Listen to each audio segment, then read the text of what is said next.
प्रियो, आपसे भी प्रार्थना है, हाथ जोड़ के जिंदगी में कभी गुस्सा करके भोजन मत बनाया करो।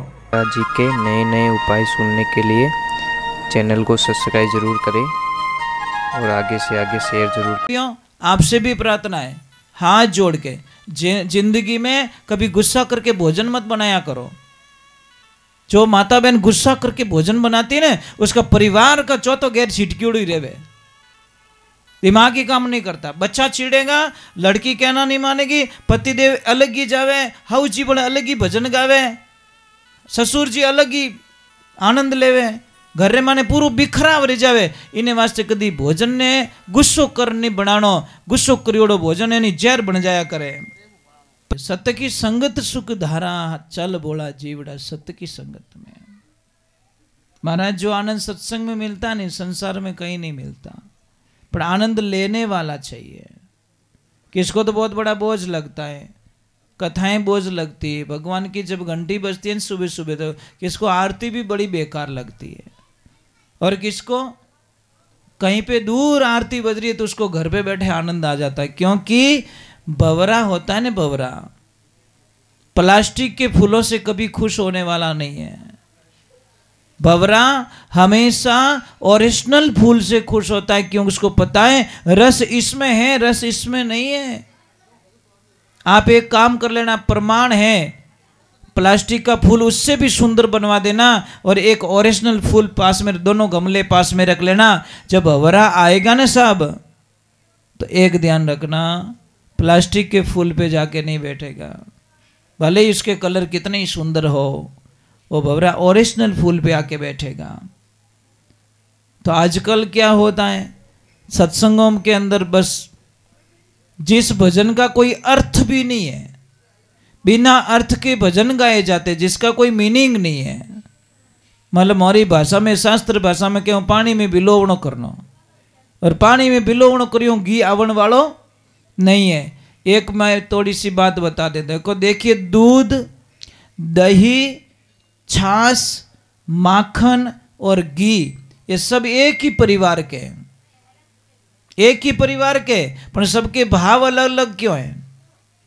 सबके भाव अलग है। दूध का भाव अलग है, छाछ का भाव अलग है, दही का भाव अलग है, माखन का भाव अलग है, घी का भाव अलग है। एक दिन दूध हंस रहा है छाछ को देखकर कि तू भी सफेद, मैं भी सफेद, पर तू 20 रुपया लीटर जाती है, मैं 50-60 रुपये लीटर जाता हूं।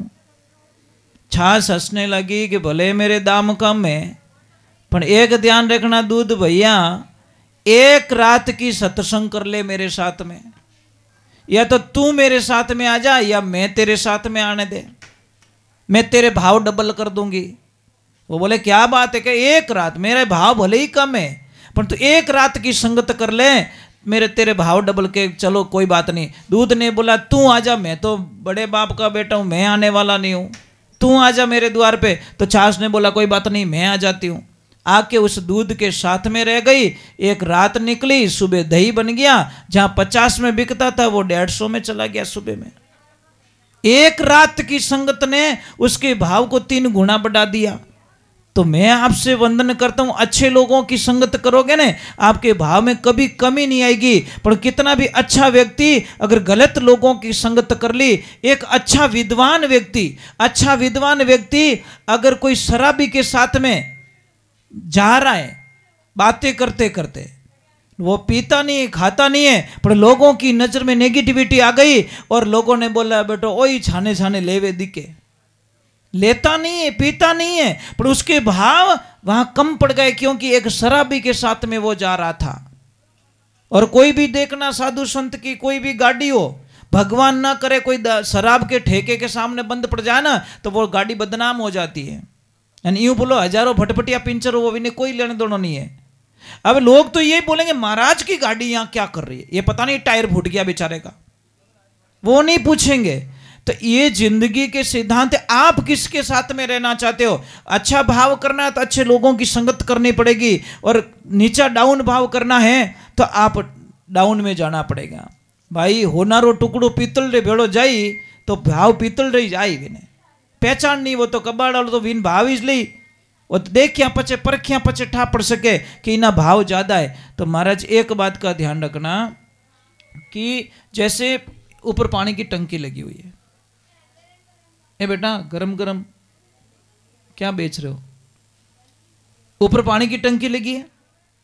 अब देखना वो पानी की टंकी से कनेक्शन नीचे आ रहा है, एक जगह हाथ धोने का लगा है वॉश बेसिन, एक जगह पीने का पानी, एक जगह बाथरूम में गया, एक जगह बर्तन धोने का रसोई में, और एक जगह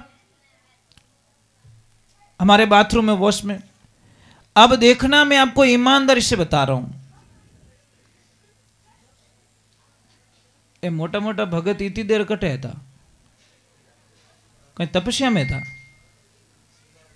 कोई बात नहीं, आए मोड़ो आयो रे सौरिया मारी थे लाज गमाई, आया तो हुक्म को, हाँ इतो तो रियो कम कम दर्शन तो दिया, बराबर नहीं, कोई बात नहीं, भगवान आपका भला करे बेटा। तो देखना मैं अभी अभी बात बता रहा हूं कि जैसी संगत करोगे इतना भाव आएगा। अब पानी आया नीचे, एक गया हाथ धोने की जगह, एक गया बाथरूम में, एक गया रसोई में बर्तन धोने के लिए, और एक गया ऊपर लिखा है पीने का पानी। अब मुझे ईमानदारी से बोलना, आप दिल पे हाथ रख के पूछना, आप बाथरूम में से पीने का पानी क्यों नहीं भरते हो?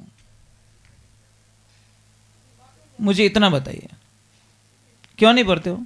क्योंकि वो नल बाथरूम में लगा हुआ है, जबकि पानी वहीं से आ रहा है, पानी में कोई फर्क नहीं है, पानी कोई चेंजिंग नहीं है, अलग नहीं आ रहा उसमें, परंतु उसकी बैठक, वो जो नल बाथरूम में 500 का लगा था वो नल वहां पे भी 500 का ही लगा है, दोनों सेम रेट है, परंतु उसकी जगह बदलने के कारण हम वहां से पानी नहीं भरते हैं और उसकी जगह बदल गई।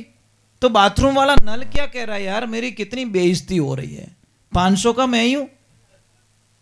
एक छोटी सी बात बता रहा हूं, एक चीज और बता देता हूं, बिंदी 1 रुपये में आती है, कितने में? 1 रुपये की, और पायल चाहे 5,000 की हो चाहे 10,000 की हो, परंतु पहनी जाएगी पैरों में, क्योंकि वो पायल बन गई। अगर उसी ने हार का रूप ढाल दिया होता, उसी चांदी से हार का रूप धारण लिया तो गले में आ जाती, उसको चैन का बाजूबंद का ये बंगड़ी का रूप धारण कर लिया तो हाथ में आ जाती। समझ में आ रहा है? चांदी वही है, पर उसको बनाने वाले ने पायल बना दी और चली गई पैरों में, और बिंदी बना दी, किसने बिंदी बना दी, आ गई यहां पे। चांदी वही है, सब कुछ वही है, परंतु महाराज एक बात कहते हैं, हम बैठे किसके साथ में? आजकल तो एक बीमारी लग गई, प्लीज पता नहीं, एक ऐसी भयंकर बीमारी लग गई है, सब कृपा हुई है मोबाइल देवता की।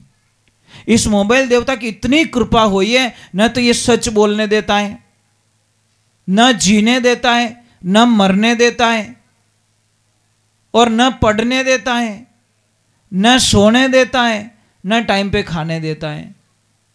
इस मोबाइल की इतनी भयंकर बीमारी हो गई महाराज, कैंसर से तो आदमी जल्दी जल्दी 2-3 महीने में मर जाता है, पर ये तो मरने भी नहीं देता, जीने भी नहीं देता। इसलिए अगर जीना है, लाइफ में जीना है, तो मोबाइल का कम से कम उपयोग कीजिए।